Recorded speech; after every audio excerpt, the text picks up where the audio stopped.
Hello and welcome back to interview with people from writings community. My name is Matthew, also go by Crownless King 104 or Crownless. You are listening to Writers Discipline, and today we are talking, reading questions and answers from my very good friends from a community, one of the oldest one, Expert Pigeon. I'm gonna link to her Twitter, of course, in description. She's absolutely stellar person. She's very fun, very humble, very kind. You know what? I have it written here. She's literally at expert pigeon. She likes pigeon, or perhaps she is pigeon. I'll let you decide. And we're gonna jump straight into first question, which is tell us about yourself. And Pigeon answers. I am a Russian Jewish immigrant living in the US. I'm in my late 20s, happily married, no kids yet. And through my background is math and engineering, I am pursuing my dream of being a writer.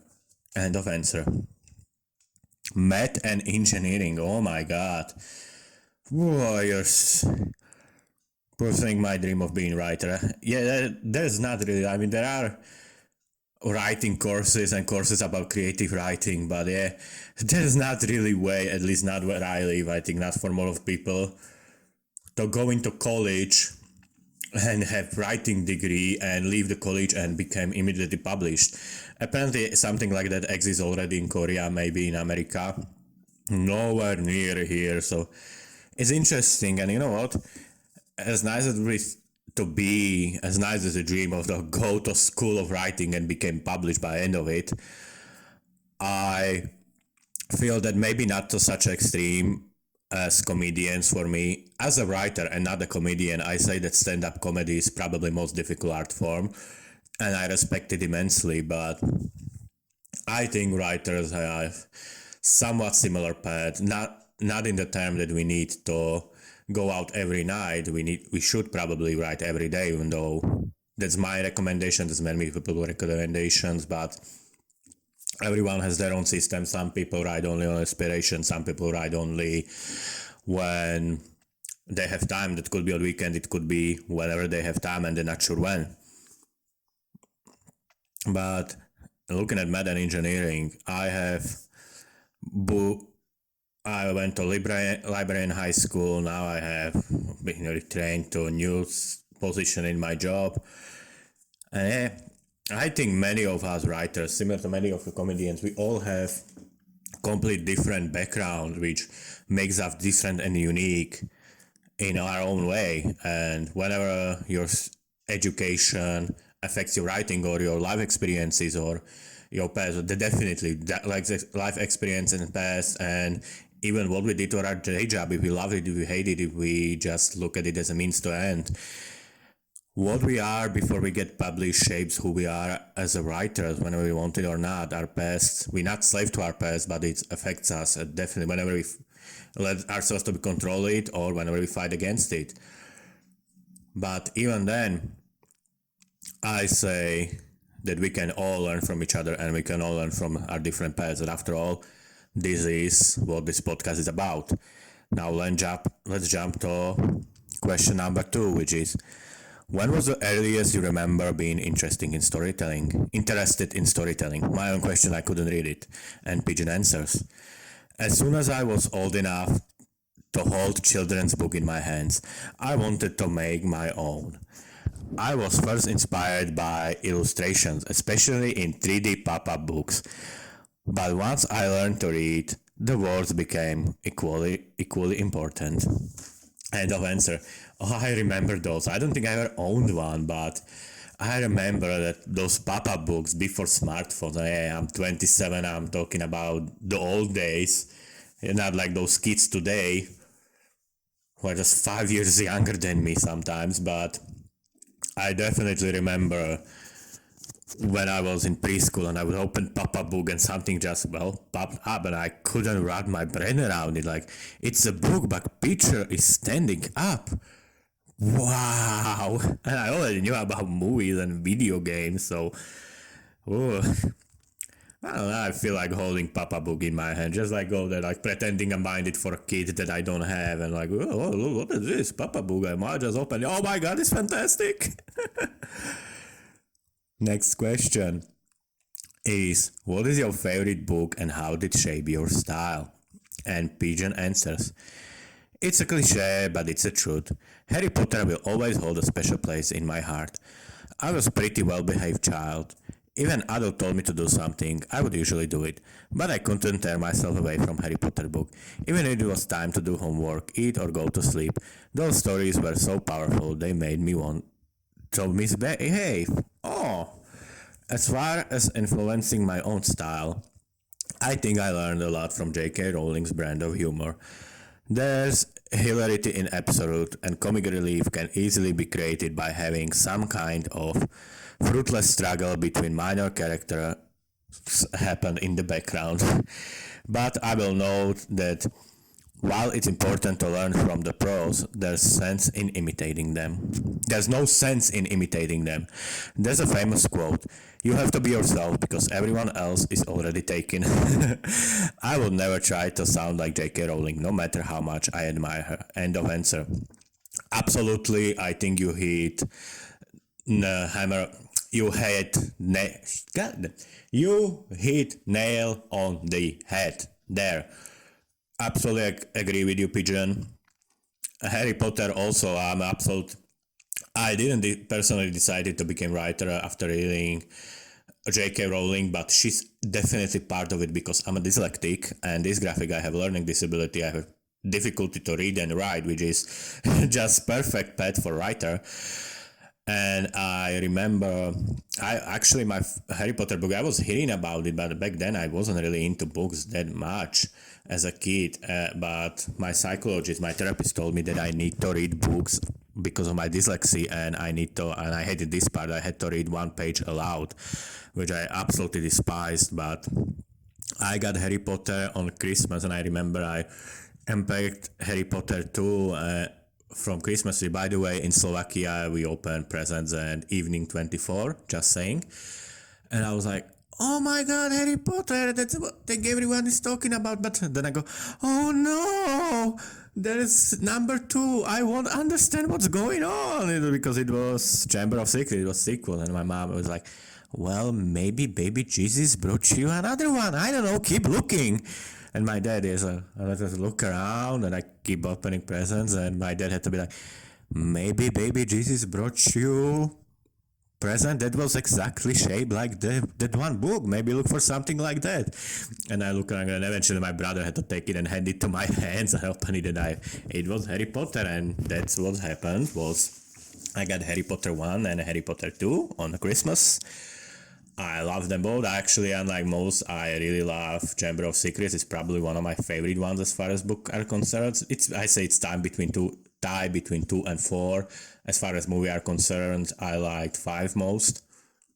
Even though again 2 and 4 are cool too. And thing was that I wasn't allowed to read Harry Potter before it was time, before I had my homework done, so I would just quickly get through them and be done with it. Get through homework so I could read, and then I went through all Harry Potter books and I stopped giving them because there was nothing to look forward to. I started again going my homework small. I remember my mother actually complaining that I miss when you had Harry Potter so you could at least read something, look forward to it. And I remember that I don't remember if or it was my parents' idea because they realized that I'm doing my homework when I'm looking forward for reading later. So I remember when going to store and got me Lord of the Rings. And that was much more difficult reading, but I still enjoyed it. And I remember going home and I kept asking my parents, what's Hobbit? And they were like, don't you mean Hobbit? Because in Slovak version of Harry Potter, those clothes they were wearing were called habit, which is even word in Slovakia. Like it's like older word for clothes or uniform, something like that. And I was like, no, it's a Hobbit. Wow, that's weird. And I never actually finished third book, but I really liked Lord of the Rings 1 and 2. That was around the time where movies start coming out, which is how I believe that how they had idea. I also remember I was reading through Harry Potter 2 for about 5 times. By the way, I read first 4 books about 5 to 10 times each, and family was joke around me that my family was saying that I read more books that everyone else in the family, but combined. The problem is that I read usually the same books multiple times. I just had fun with it. Till this day, when I have time, I play the same video games multiple times if I love them. Oh my god, Witcher 1 and Metal Gear Rising Revengeance. I went through. Witcher 1 is difficult game. Well, sorry, not difficult, but very long one. Is RPG. It's my favorite video game, and I played through that one about. I finished it 11 times, and I went through it without finishing it about 12 or 14 times. So there's like thousands of hours I spent into that game. Metal Gear Rising Revengeance. Average time to finish the game is 6 hours. I got to the point where I could beat the game in 3 hours, and Steam says that I have around 100 hours, so do the math. I played that game a lot. I will be still playing that, but I just don't have way to run it right now. And as far as goes about imitating, I say 2 things. One, better fail as yourself than someone else's shadow, because you can be successful as, okay, look at it like this. Whenever you love them or hate them, you remember Twilight and you remember Hunger Games. You know there were about 5 different franchises and 5 different trilogies, including movies, that were literally and very obviously written to capitalize on hype of Twilight, but you don't remember any of them. I think one name was Beautiful Creatures, which was like Twilight with witches, but even people who love Twilight didn't give a damn. And then there was, after Hunger Games, Hunger Games was kind of like better brand of young adult that in many ways, even though third book was absolutely unbearable. I didn't even watch a movie because I didn't believe. Third book I didn't like, and I avoided movie like a plague. But Hunger Games kind of revitalized young adult genre and showed that yes, young adult can be cool too and can actually have something to say. And after the Divergent was fun watch. I saw second movie with friend in theater. There was Maze Runner, got trilogy. Don't remember how popular they were, but I think movie flopped. Mortal Engines, but it was still popular enough. So yeah, it saved it, but yeah, it's still people compare it to Hunger Games, and they will for a while. And I also say that my personal saying is that first sign of creativity is to imitating what you love, and third sign of skill is avoiding what you hate. So definitely inspiring should be there. You should absolutely love it.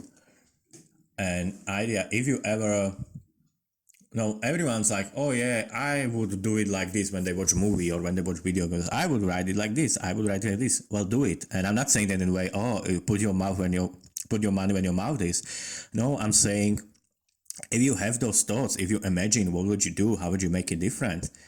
Yeah, there's pretty good chance that you have some sort of creativity. So maybe start with fan fictions, or maybe honestly try to do something else. My first books were terrible, still unpublished. I'm gonna publish this one, and whoa, yeah, anxiety is high.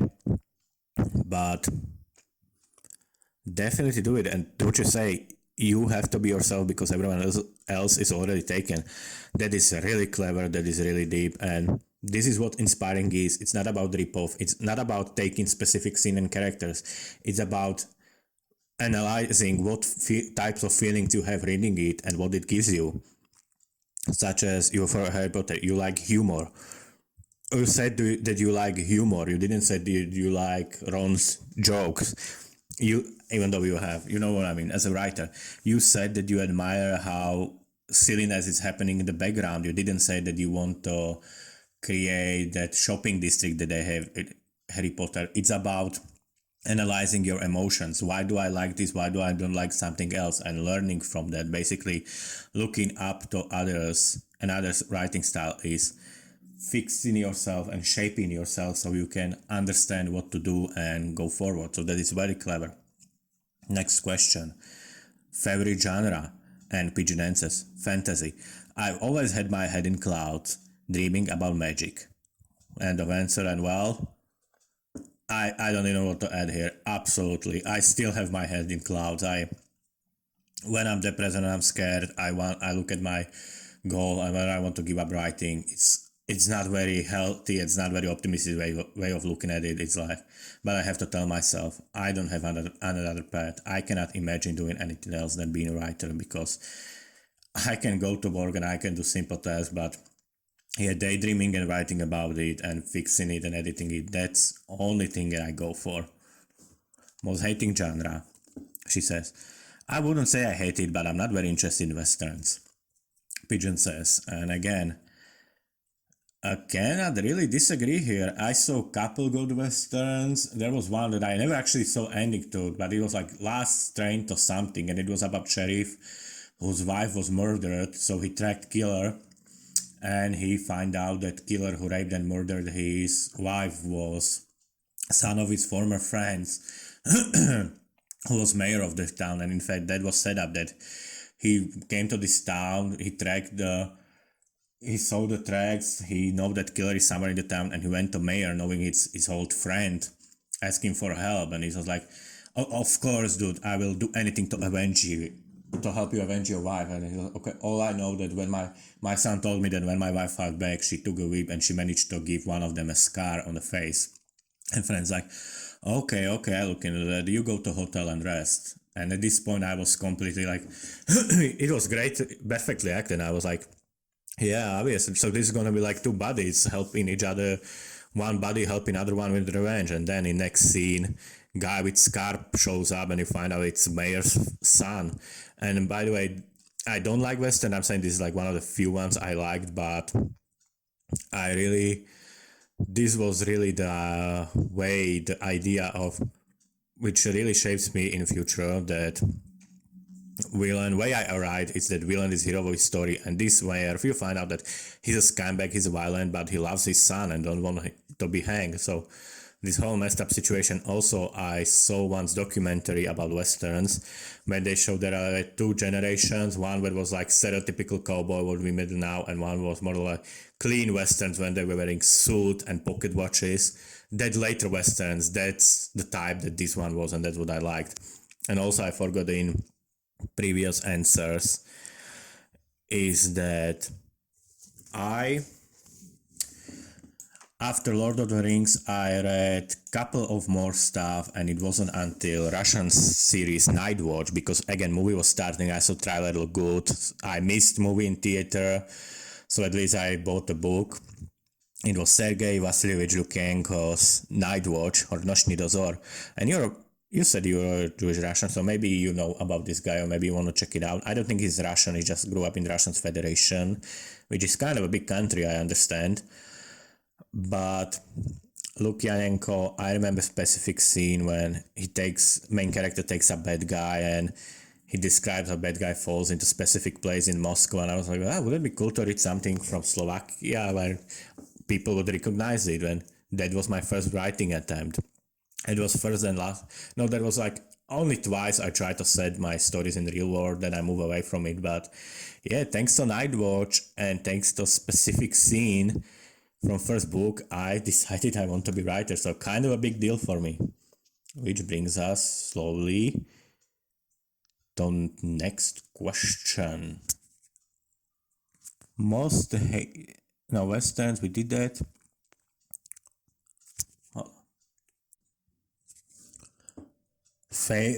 Favorite trope or good cliche, I asked Pigeon, and Pigeon answers. Progress through struggle. Things can be too easy for the characters, otherwise the victory will feel cheap and unearned. End of answer. Quick and short answer. I try to do quick and short commentary. Pigeon, you're absolutely right. In fiction and in real life, struggle is what creates characters, because that's what creates humans. from How to Write Damn Good Novel, first book about writing I ever read. They say that 3 C's of storytelling are characters through conflicts reach conclusion. Characters, conflict, conclusion, or resolution, if you want to ruin thesis. Point being, you cannot make character, and that's what Hollywood is right now, messing up real hard. And mind you, I'm not saying I could write Hollywood movies, I'm not, but right now in my current work in progress, the one I want to publish, I have main character who's a woman, she's a warrior, and maybe it's my own sexism, maybe not, but I'm actually, where I'm writing it right now is that not that she's super all powerful and doesn't need no one. Quite opposite. She's weaker, she's slower. That's why she has to be smart. That's why she has to outsmart her enemies. She knows, Evelyn, her name is, Evelyn knows that she cannot take men in fist fight. That's why she's fantastic grappler, and that's why she learned how to use knives. She knows she cannot fight off group of people. That's why she's crack shot, not because she was born as super awesome or because she opened magical amulet or because something from Marvel she opened, I don't know, Tesseract and it gave her superpowers. And that is fantasy. Evelyn knows magic, but so has everyone else. And Evelyn, way I try to write it is that everything she does, every fight she survives and every fight she wins is because she's weaker, because she's slower, and because of that, she needs to be way smarter and way more determined than everyone else there. And mind you, I write men like that too. In my past book, which I'm gonna write second draft, I had main character who is this giant man. Inspiration was either I wanted a guy who's kind of like good guy Bane or good guy Leto from Witcher. He's giant, muscular man with great sword, but he's very vulnerable man emotionally. He absolutely needs his wife to function, and his wife, without her, he would probably kill himself already. And even in fighting, he still, even giant, like the most stereotypically masculine man you can describe, him without what I just told you, that is actually very vulnerable. His name is Lars Wagner. Lars is mercenary. He is Doppelsoldater Langsner. He has Montante, which is a real greatsword in real life. Almost 2 meter tall, like 6 feet long sword. He swings around and he can kill 5 guys in once because he's just so strong and so dexterous. And then magic shows up, and then a better armed and equipped soldier shows up. Then he realized that he's surrounded by enemies, and suddenly, well, just going back and forth doesn't help. Now he has to be smart, now he has to be clever, now he has to be 10 steps ahead of everyone else, because that struggle and that will make them interesting, either emotionally or through practicality, as action scene or fighting and solving the mystery. Basically, I would say it probably goes for fantasy and action types of stories, but you can put it through. This one thing I believe can be used for drama, for romance, for everything. When a character is too strong, he doesn't have place to grow, and when he's too weak, you don't want to associate with him. So I would say, and it's simpler said than done, I know, but my advice usually is that make characters who are just right combination of capable and vulnerable. That way, you know they have place to grow, and then you know that they're interesting right away. Or make them powerful, but put them way outside their comfort zone. Like my example I always come for is Die Hard 1 and Yates. And I love all first 3 Die Hards. Shame they never made 4 Die Hard movie or 5th or anything. Shame that was just trilogy and say that way. But in Die Hard 1, John McClane, played by Bruce Willis, he's a cop. He's New York cop. He's detective. He uses gun. He knows how to punch. He has training. In book it was war veteran, but I'm not sure if McClane was in army. But again, he's policeman. He's the person most people think of when calling for help. But he's not counter-terrorist agent. He's not SWAT. He's not army. He's not FBI.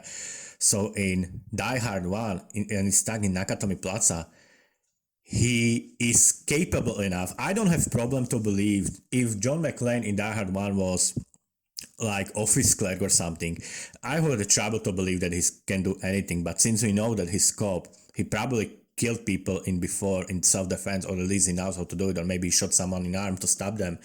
But when faced with someone who's trying to hurt him and his wife, John doesn't have. We believe that he can pull up his Beretta pistol and shoot terrorists in face. We know that he can survive bleeding out and being beaten up, but we also know, we believe he can shoot one terrorist, but we also know that group of terrorists taking over Nakatomi Plaza is way outside of his pay grade, and we know that he's gonna struggle, and that's the thing. And I would say spiritual follow-up Indonesian movie, although written and directed by British gentleman Gareth Evans, Raid the Redemption, in my opinion, objectively best action movie ever made. It's basically Die Hard with martial arts, but setup is very similar. Group of, I think they called Unit 88 or Unit 80. They're basically Indonesian SWAT. They go arrest. It's effectively similar plot to movie Dread, which both Dread and Raid are basically follow-ups to Die Hard. Elite unit of SWAT goes to arrest drug dealer, and then they became trapped, and basically everyone in the apartment complex is trying to kill them because they are controlled by this drug dealer, and they know there will be trouble with drug dealer if they don't kill those people, plus they get rewards. Same with Dredd. Dredd is elite killer, Judge Dredd. Anderson is also well trained, even though it's her first day and she has psychic powers. But they're going against entire skyscraper of people who wants to kill them, and they cannot call for help. And if they can, maybe that won't be solution either. Check out all those three movies.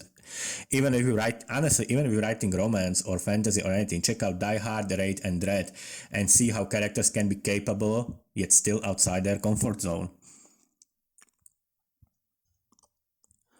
Next question I ask: most hated cliche. I absolutely hate gratuitous torture scenes, especially rape. I feel as though they're often added purely to shock value. They should only be part of the story if they're absolutely necessary, and, as with all potentially triggering topics, care must be taken to accurately portray the aftermath with all the necessary gravitas and respect for the victim. End of answer. Absolutely agree with you here. I would add that I think I had two scenes in my books, again writing 7-1, throughout my whole life of writing. I had two scenes where it actually made sense that rape would happen, and at the last seconds I decided not even go that route because you cannot vote that bad. A gratuitous shock scenes. Problem with shock scenes is that, or you would say torture scenes, but generally in shock value.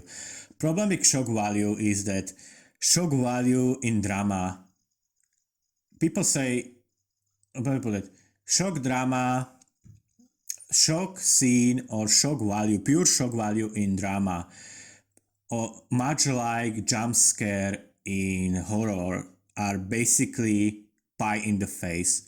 What pie in the face in comedy is, that is jump scare in horror, and that is shock value. They can be well executed. There can be some incredibly funny throwing pie in the face, but then let's remember, the best, funniest scene of someone getting pie shoved in their face is still absolutely lowest common denominator of all comedy. Best joke about pie in the face will always be the weakest part of comedy. Best jump scare will always be weakest part of horror or thriller, and best made scene of shock value will always be weakest part of drama. That is one thing. Another thing, when you mentioned with care, you cannot vote that back unless your whole story is about that. That's problem with shock value, because people try to use it as a tool, but they don't realize that this tool is double-sided weapon, or rather, what they think is a trap. I would put it like this. Odd metaphor, but try to hear me out. You try to use, not you specifically Pigeon, but people in general, people who use shock value. And I use violence in my story. I have characters suffering, I have character being beat up or shot, or having, sometimes even characters are forced to do horrible things by themselves. I love characters who have to do impossible choices, but as a writer, you use shock value because you think it's going to be bait for your audience, but what you do in reality is putting head in the bear trap because you cannot walk it back. Two examples. Literally, actually, I had scene where Queen there was a big violence, and it was one of the best scenes I've ever wrote, and I really want to go back to it and use it in different book, in one of my old war project. When there was civil war, there was uprising, there was war, and basically, woman was there was a queen who was tortured, or rather princess who was meant to be queen for she was married to be married off, but her own people, there was uprising, there was smearing, she was punished for something she didn't know. They say that she's traitor. This young woman, not little girl, she was legal, but she was told she didn't want to marry men, they were king of other country they were in war with, but she was told this will save your people. But radicals and crazy generals start smearing her because they didn't want to surrender, and people, extremists, were start saying that she's slutting herself out, that she's selling out. It was exact opposite. So she was tortured, she was humiliated, and I always thought that the rape scene would fit here, but how could I ever go back from rape scene? And already writing how that this woman was, even back then, in my very early writing works, I wrote that she was damaged for rest of her life, physically and emotionally, just from humiliation she went through. But idea that I would put in rape and then go back to sword fighting and magic and la la la, we are on an adventure. No, absolutely not. Another scene, I had original idea when heroine of this story that I'm writing now, in earlier draft. I wrote this book once years ago. Now I'm writing it again from beginning, but I had seen when idea originally where Evelyn is forced to shoot young person, basically child, in the face in self-defense. And sadly, I realized really quickly that, again, I cannot go back from that. I cannot. It was around 40% of the mark of the book, and I cannot write scene when heroine is forced to shoot someone and go back to magic and joking. So I basically dropped that entire scene. I think closest I ever got to rape scene was when I implied that one character witnessed rape, and it was heavily implied. And again, it was. I made it very clear it was flashback that this person was traumatized by this memory for 40 years and they cannot deal with that. But even then, I don't think it will come back to this version because, yeah, it might sound good at the beginning, but when you make it too gratuitous, I still don't know if I'm pronouncing right, you cannot go back. So definitely not worth it in the end, unless you're making whole story about it. And tell you the truth, for everyone listening to this and you're thinking about using shock value, I am not good enough writer to do this, and I don't think most people are, so do it at your own risk. Would you tell us about your first writing attempt and Pigeon answers? When I was 5, I wrote story about 2 kindergarten superheroes, a boy and a girl. They went on adventures and saved the world from the evil. At one point, they used flamethrower to melt an evil skeleton into a puddle of liquid calcium. It made sense in my 5-year-old brain. End of answer. Okay. Just so we're clear, I wasn't laughing at you. I was like, oh, boy and girl saved the world. Oh, and they use freaking flamethrower to burn skeleton. What the? Okay, Pigeon. I want to read that story, and I'm not laughing because it's bad. I'm just like, we went. Like in my head, I imagine like boy and girl holding hands, la la la, and then straight into like zoom into their faces like it's Tarantino movie, Quentin Tarantino. Like this is straight up Inglourious Basterds. Take out a flamethrower. Also, my queen and goddess, Peach Saliva streamer that I absolutely love and adore, and she's best in the world. She's in love with skeletons, so I don't give a damn. But oh no, I'm thinking about Peach. My queen, what would she do if she knew about skeleton melting with flamethrower? Oh no! But, oh dear.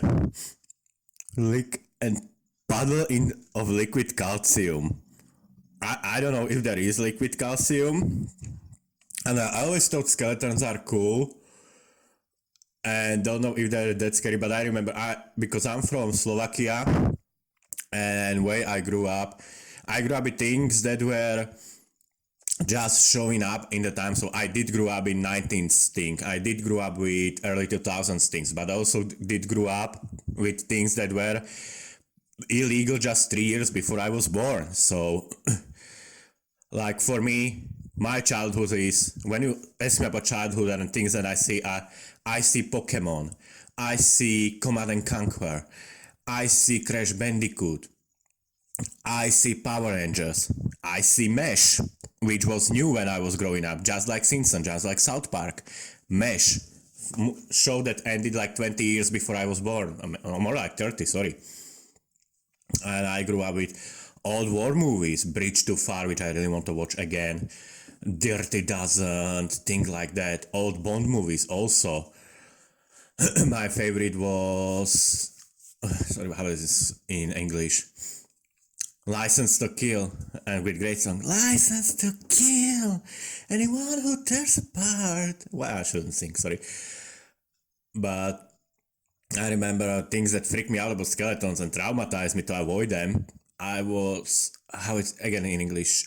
Well, I know that's Jason Argonaut, which I guess would be Jason and Argonauts. It was old movie, like from like 60s, where about all Greek legends, Jason or Jason, looking for this gold, whatever that was, and they're fighting monster. It's fantasy story for all Greece. You get the idea.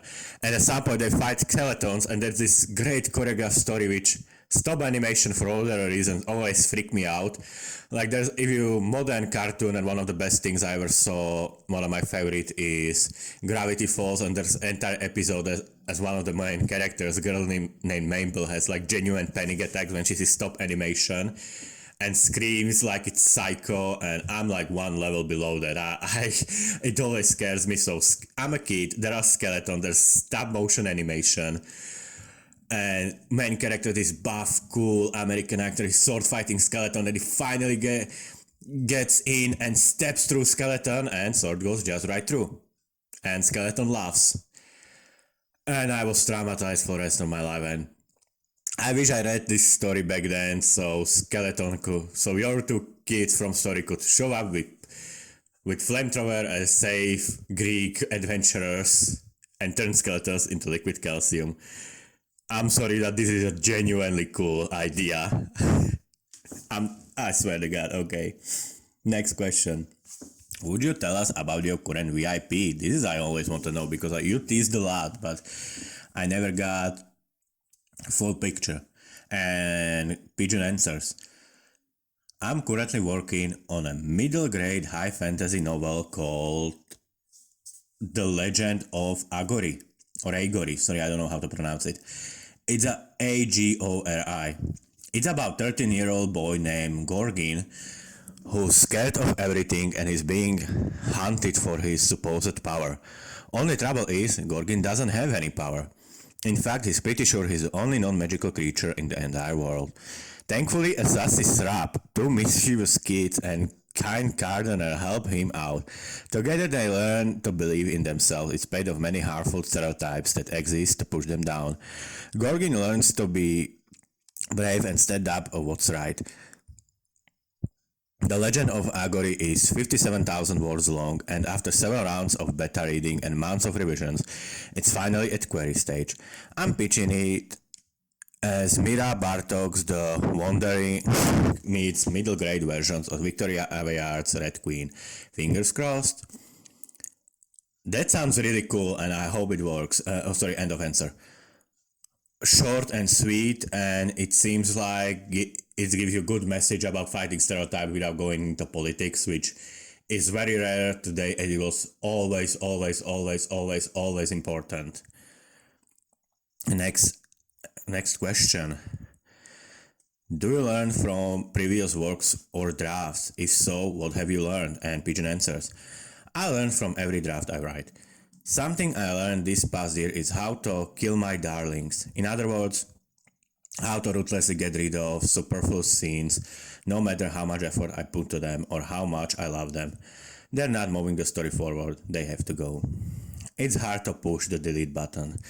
So the way I get around that is creating a separate document for my deleted scenes. This way I still have them, but they're not taking up room in my story. The end result is the same, but it hurts less. End of answer. Absolutely feel you. I remember I had in all podcasts I gave actually very similar advice because I never had that problem because I write books knowing that I'm gonna write them just again from zero. That's right now my current work in progress is my seventh book is straight up rewrite of my fourth book, but sorry I counted as different. I copy pasted literally one chapter from entire book, and then the other one I'm gonna be rewriting, and maybe in entire book there will be 4 chapters that will make return, maybe. But yeah, those things never really go away, and you can have them as memento. Maybe later you can post them on Patreon or your website or send it to fans.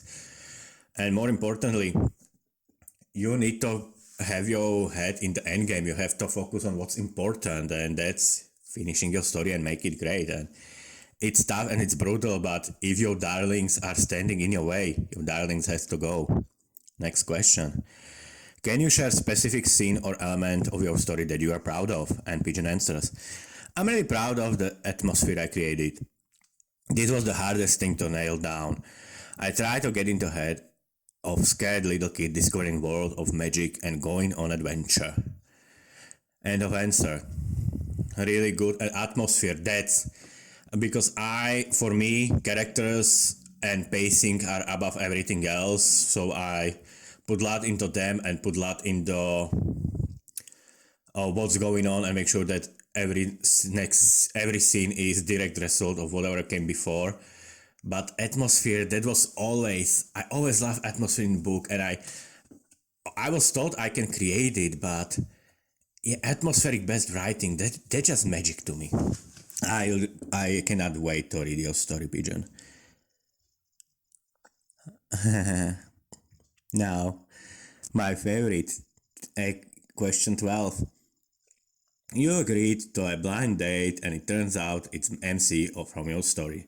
Where would they take you? How would the evening go?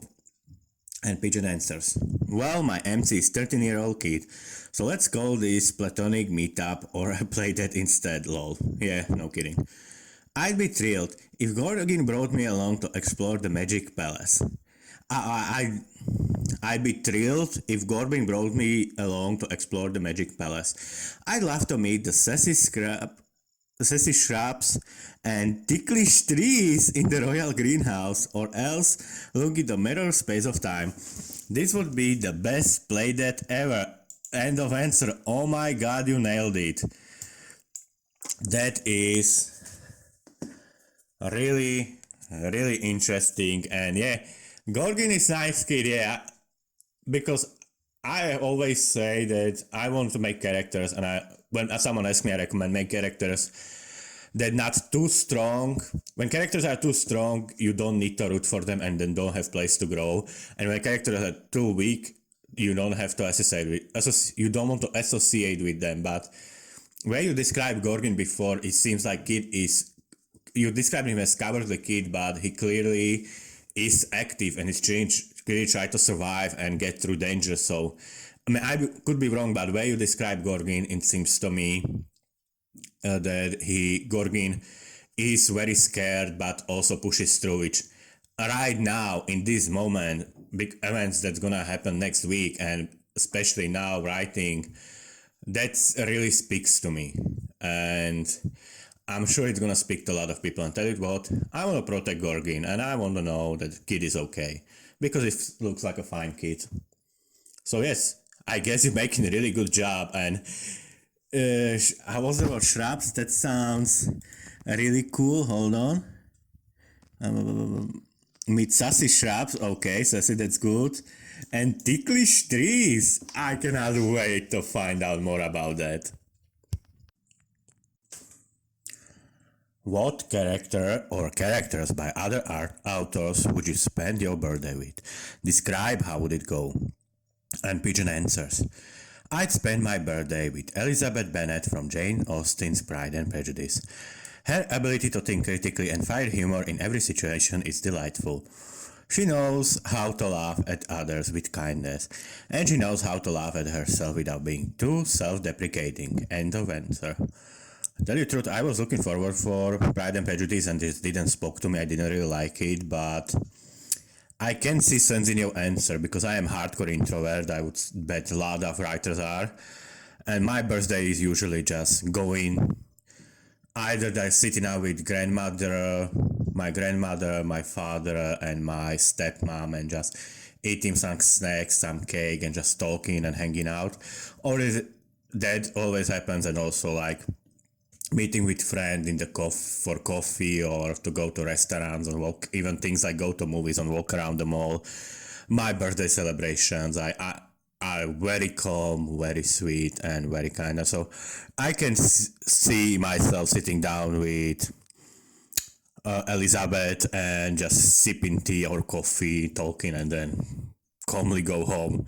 I can see the birthday like that. So yeah, I take your answer. I see a lot of sense in that from my personal life. Next question. Any historical or otherwise real life events that inspired you or continue to do so? And Pigeon answers. Yes, The Legend of Agory was inspired by a brilliant 2-week program my middle school participated in. It was about prejudice, how it starts, how it grows, and how it destroys. It made me think a lot about my own life and how I've encountered some anti-Semitism, but nearly as much as my grandparents did. They lived through Holocaust. Wow. The topic of prejudice is always relevant, and it's bigger than any one group. Literally every category of human being has been discriminated against at some point in history, and sadly this is likely to continue. Humans have evolved to cooperate within their own group, while at the same time competing against another tribe, so this us versus them mentality is deeply ingrained in our DNA. However, we can also learn from history. This seems like worthy topic for an epic, but I didn't want to simply preach about it. I don't think that's effective. So I wrote a magical adventure that touches on it. I also made my own fantastical races so that I could start off the reader with a blank slate, no internal biases or perceived notions. We all have them when it comes to real world races, religion, nationalities, and it skews our perception. End of answer. Well, first of all, I think you're very smart for approaching it like this about not preaching, because my platinum rule that I always tell people is be writer, not politician, not but you know, let's almost start speaking Slovak. Way I describe it is that platinum rule is entertain first, no matter what subtext you want to add, no matter what lessons you want to give, no matter how important the lesson is. No one will hear your important lessons if no one will read your book. So first of all, be entertaining, be kind, be cool, make people care about story as a story. Then you can add things that will make it give a subtext or give a theme. Obviously, that's just my way of doing this, but really, some people just take a good cause and they forgot about making good story, and that never works out. Other thing, I'm a big fan of Witcher, which is Polish story, and I'm not Jewish. I cannot imagine the type of things you have to go through. But Slovakia, I would say that Slovakia, our general culture is self-loathing because we are very weak country and very weak nation, and in sense we are always overtaken. So there's literally no sense of pride. Pretty much every country around us, Austrians and Hungarians used to have their own kingdoms and were their own empire even together. Czech used to have their own kingdoms, multiple. There were multiple kingdoms of what's now Czech Republic and multiple nations. Polish, great power. Ukraine, great powerful kingdoms, and Slovaks, we had our Semo and we have our Kingdom of Moravia, which we're part of, but we're always weak, so there's no really a pride. And that I would love to add this future of country that was like have no pride, but the reason what's stopping me from making this story, even though I think it will be a cool one, is that I have very little care for tribalism. I don't like it, but I understand that it's important. Another rule I always bring up is or rather principle, my own personal principle that you know anyone doesn't need to follow, but I like to think of villain as literally hero of different story. Sometimes more and more I write, more I make it literal, but we're now usually around, at least in this story, it changes piece to piece, but right now around 30 or 40% of attention is spent on villain. In fact, I just got through segment when I spend more point of view from villains than from our heroes. And when I describe villain, describe them as people who are tribalistic, but people who are also scared about their people, which fuels tribalism. And in my opinion, that's the vicious cycle, because people want to protect their own and they go into extremes and don't realize they are becoming what they're trying to protect them. You want to protect your people, and I'm not saying that everyone who's racist or anti-Semitic or that is good person. What I'm saying is, especially what you said, and I think that you really hit the nail on the head, is that it's survival instinct. It goes literally as deep as to DNA. We need to survive. We need to procreate. We need our children to survive. And how do we survive? We survive in tribe.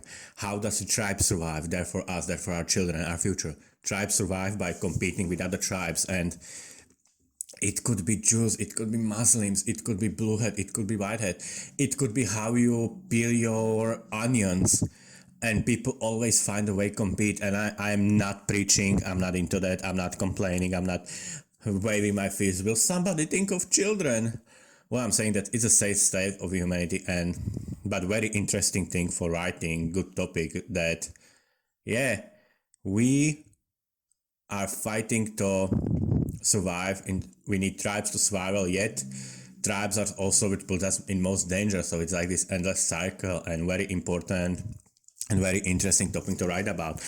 And again, I have to repeat and underline, you made it clear that you are not trying to preach, and that you make fictitious example to give inspiration, and that's the key, and that I have nothing but praise for you, Pigeon. Good job. Next question. Any notebook, inspiration, or influence for your writing? Movies, video games, TV show, or such? And Pigeon answers. There are so many TV shows that I love. Doctor Who, Buffy the Vampire Slayer, Crazy Ex-Girlfriend, The Nanny, as well as anime shows like Dragon Ball Z. I'm not sure how all of this has influenced my writing, but it probably had some effects. After all, movies and shows are about storytelling, just like books. Yeah, I dabble in Doctor Who. I love Nanny. The forgot his name, is Charles or Charms or something like that. But the sassy butler, oh my god, it's one of the greatest characters in all of television. I love that guys and his constant zingers and his sarcasm, and he's like just so dry and so witty. And yeah, Buffy the Vampire Slayer, that's just classic. I started watching it a little late when it's finally showed up in my country, but Buffy, oh my god, Spike is my favorite character. But he's not being weak because in his love or something, but Spike, oh my god, that guy's epic. And Dragon Ball Z, I actually never saw. I saw Dragon Ball GT, which everyone is telling me is the worst one, but I thought it was okay. Again, didn't grow up with Dragon Ball. I got into anime well later with Naruto. Next questions. Hobbies other than writing? And Pigeon answers. I like learning languages. Russian is my first language, but I've fallen in love with English. Now I'm participating in Spanish by reading my favorite book, Harry Potter Translated. End of answer. Oh my god, learning language by reading, that's tough. I also love English, and English speakers don't understand it, or neither people who don't speak English. Basically, no one understands it, but I like using English more than I like using my own language. If I could, I would speak in English with people in my own country, because it's so much better language, it's so much more fun. And Harry Potter, I can see that. I went to French through 24. And I learned English, like many people, from TV shows. Next question. Skills or talents other than writing?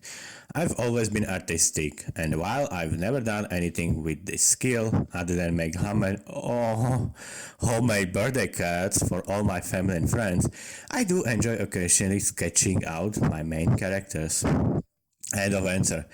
I envy that. I cannot create sketches at all. I cannot draw at all, and I don't have graphic imagination, so I can barely imagine how my characters look like as like a redhead slim girl or tall guy with short hair or something like that.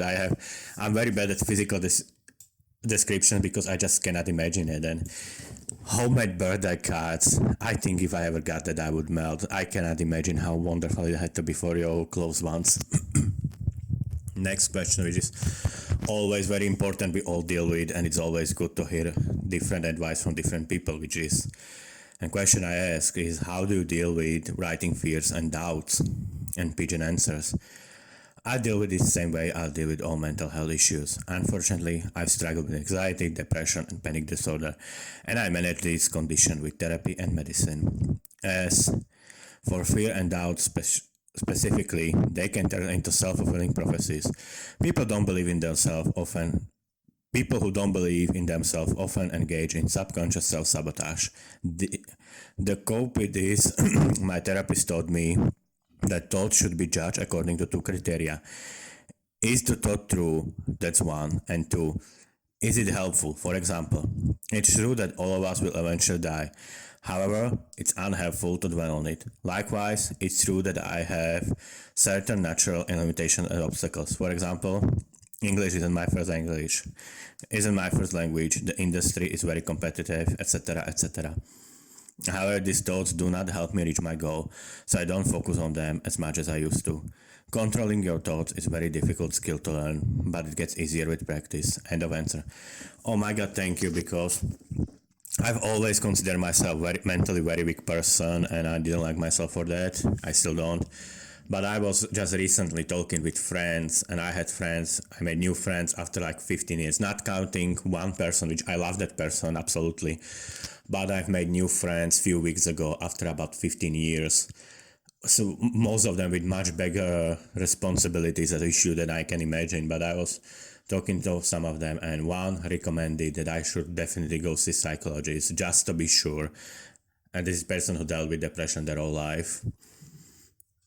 And I had other person, I was just talking, I was like casually saying that how I tried to turn it into joke, like how my brain works, how I freak out, how I look at the small things, and just automatically start imagining worst possible scenarios, and like describe her. We were just talking and chatting. I described a horse thing, and she pointed out that might be mild anxiety, which I always heard about. I never thought I had.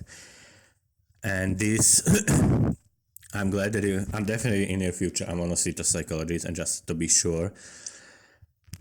And I really tried hard to control my emotion or to get distracted by writing, working out, and podcasting. And I know that distraction is not the solution. I tried to meditation. I tried to let emotions go, and that helps to extend. But controlling emotion is incredibly difficult. And those two criteria, is this thought true and is it helpful? That, like I said, I'm gonna have some major life changes just the next week. In basically Tuesday, it's Sunday now when I'm recording second part of this interview. And this will help me a lot because I'm freaking out hard. And I know that I know nationally, and I knew for weeks and months that when this life change come, it won't be as bad as I'm thinking. And B, that worst case scenario, I can do some changes my own, but it's gonna be probably better. But even though I can tell this rationally, there is just... Sorry, I was interrupted by there just for a second. We got to recording, but Pigeon's advice, or rather Pigeon's therapist, is this thought true and is it helpful? I already started implementing it like 5 minutes before cutting out recording and coming back. So yeah, this seems like gonna be helpful. And I already doing that when I was really scared, very depressed. I just focus on my goal of publishing book already. So focusing on the bigger picture and force myself to look at the bigger picture. So I did that, and that helped me a little bit and got me through worse parts. And yeah, is it true? Is it helpful? I'm gonna just quickly skim through it again. I don't read it again for podcast, but yeah, how about that? even if bad thing is true, is it helpful that you, if it's not helpful, you discard it. And everything goes with practice. And Christ Pigeon, this is supposed to be podcast for other people, but this might save me, this advice, so thanks for that. God, okay, next question, sorry, but that really hit me. Guilty pleasures that you're willing to share. When I find shows I really like, I binge watch them. Sometimes I can't write until I finish the entire show. This is because it's so much easier to get lost in someone else's world rather than to create my own. Creating is hard. However, once I finish the show, I always return to my novel. Ultimately, it's my dream, and I'm only willing to put it off for a short period of time. End of answer. Yeah, that's very important that you always go back. One thing maybe I would personally recommend, if you're okay with this, that no problem, no judgment, but if you would want to alter it, maybe what I sometimes do when I'm binging or when I'm doing other things that distract me, I basically do go through breaks. So what I would do, that you binge and it be, let's say you want to binge entire season, you want to watch all 10 episodes, let's say that's the season and you want to watch them today. In between each episode, write one page or write one sentence, even one word. Just not even necessary for sake of writing, but sake of habit, that you break binging at least like few minutes of creating. That's what I would do. I'm just suggesting. But other than that, yeah, and also binge culture. I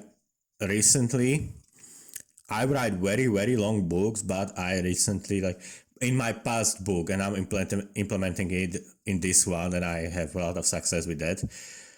I used to be a terrible overwriter, and I gave myself a limit to write only chapters that go maximum at 2,000 words, which is really short. It's like 4 or 5 pages, but I have a lot of them. And the idea is that, and there was a great article about this, about length of the chapters. I don't want to Google it now because I would cut through interview again, but article basically explained by famous writer who advocates for this length of chapters, like 1,500 words to 2,000.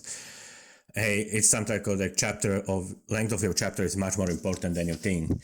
An idea that he brought up is, actually he brought up binge culture, that the reason why binge is so addictive, it's one that you always get to the ending, you get the dopamine hit, yeah, we finished something, and you feel rewarded for your time. But also, idea of binging is that you spend a lot of time with smaller segments. Episodes themselves can be short. If you were to watch, basically, it sounds strange, but for human mind, if you were to watch 10-hour-long movie, no one would watch that. Even if I told you you have a whole weekend free, and you can watch 10-hour-long movie, you would be, oh hell no, I'm not watching 10-hour-long movie. But if I told you you can watch 10-hour-long episodes, then you would go for it. And there is some science to that, where, again, I'm not gonna research it right now because, again, I would cut recording, but human brain, even when you're writing, I always try to split chapter when I'm writing it. In that 2,000 words chapter, again, 5 to sometimes 4 to 6 pages, which is very little. When I'm outlining chapter, I have up to 10 points that I want to hit. So I put a lot of small things. I have a long book that's split into 4 acts, that's split into sub-acts, which is split into chapters, which is split into many, many scenes. An idea of binge that it's easier to get someone's attention for 1 minute 60 times in a row than for 1 hour, and it's easier to get someone's attention for 1 hour 10 times in a row than for 10 hours. And basically, idea is, like I said, I'm just gonna finish it. I saw, and I start implementing with that, so much bigger improvement in my writing when I focus. Basically, I don't imagine my book as a long movie, as an epic movie. I don't imagine my book as a Lord of the Rings movie or even as a Harry Potter movie. I want my book to feel that it's like a Netflix show you are binging. You always get to the top. And even in this article, it was pointed out that 2,000 words, average reading time is 10 minutes. Tops, like not a fast reader. Average reader goes 10-15 minutes, and that's a perfect time for commute. That's perfect time for being or lunch break or sitting in bus or sitting on train or sitting on metro. And if you're reading in your free time, it doesn't matter if you read through long chapter or a small one, but when you have book with long chapters and you're sitting on train, you might not want to start that. You are like, you know what, I have like 30 minutes before I need to leave. I'm not gonna start long chapter that will take me hour or hour and a half to read. But these short bite size, those short fine size, they are much easier to consume. So I know that wasn't about it, but my personal recommendation, and it works a lot for me, bite-sized chapters and make it binge-worthy. Binge-worthy. Next, hold on. Next question. Any advice for other writers? Well, there's the obvious, and it's important. Don't give up. Read a lot, and in every genre, not just your own. Write a lot, get better readers, learn to accept criticism, and don't be afraid of having to work hard, because rewriting your story a million times is part of the deal. And I also liked a book recommendation. Save the Cat writes a novel by Jessica Brody helps me so much. As someone with background in math and engineering who lacked a formal writing education, I was insecure about my writing. This book actually explained what makes stories work and what makes them interesting. It's not conflict or tension or any of the other things I would give. It's character transformation, how people are forced to change, how much they resist and how hard it is, and how they ultimately grow. Additionally, this book went over the 15-beat story structure, which is what I really needed. I would get lost in my novel. It's such a large, overwhelming task. This became my guide. And finally, I love the way the author gave examples from bestsellers, both recent ones and classics. All of my favorite novels, regardless of genre or date or release, follow this structure. This convinced me that this method works. End of answer.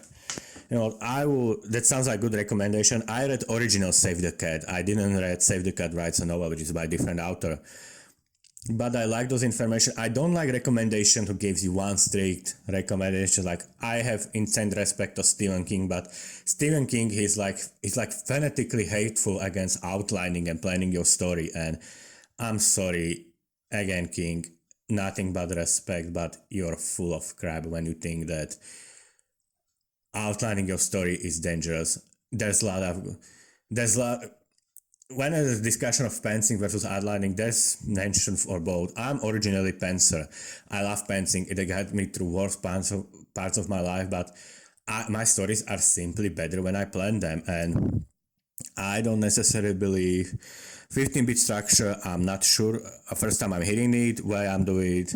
Personally, I use 4-act structure, and with way I do it, that I use movie style 4-act structure, which is basically you have setup, you have fun and games, then you have midpoint climax, and then you have thing gets serious, and then you get final. Except I do something called what I call pyramid method, since this structure was created for, again, it goes back to what I said, that I like to make short bite-sized things that combine into bigger things.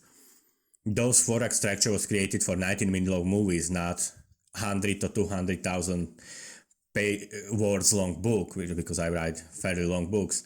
What I do, that I split in my book into 4-act structure, then I split each of those acts again into 4-act structure, and then I split it again into 4-act structure. So basically, when you take my book is already basically like 4-book series in one package. That's why I did it. Each of 4 parts have its beginning, middle, of end, and each of those has its own beginning, middle, of end.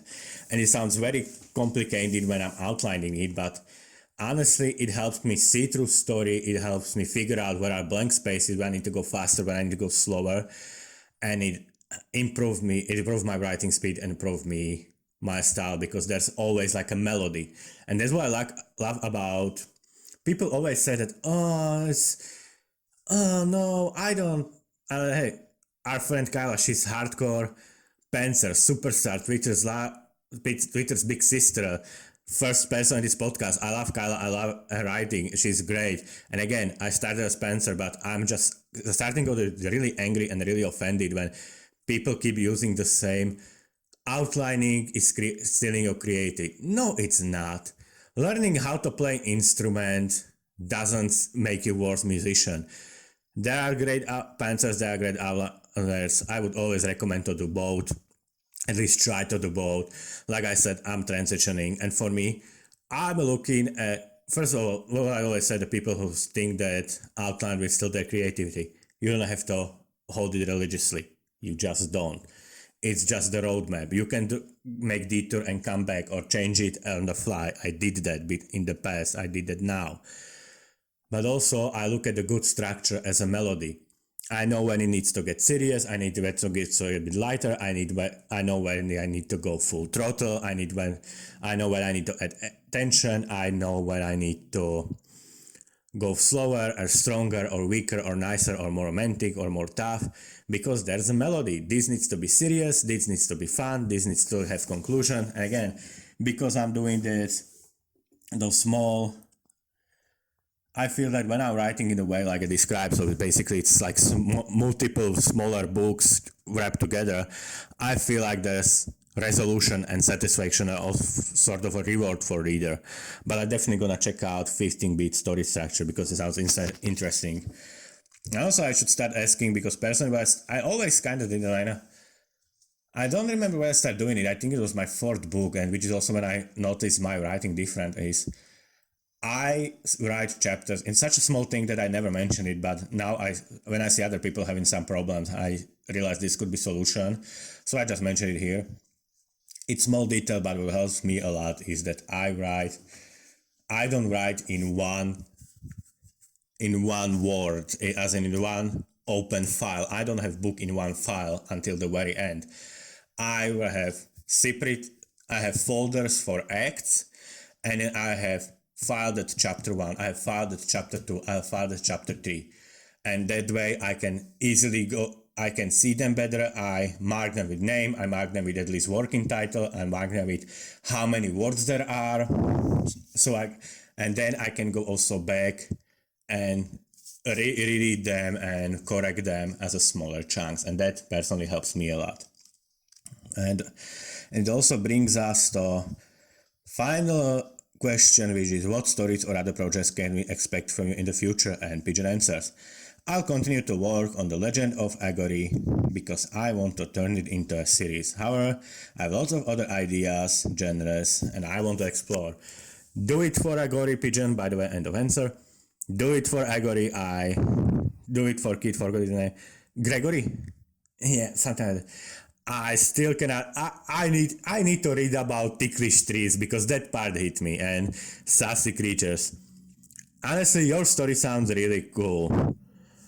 And I throw the shades of you because Brave gave a really funny answer on 12 or 13 answer, like partying with hobbits, and you were like, oh, I cannot match that, but you definitely match that with, at least for me personally, with anxiety advices, because I told you already mid-recording, I already start using it about things that I'm expecting in a few days. So thank you so much, Pigeon. Thank you for your help. Thank you for your time.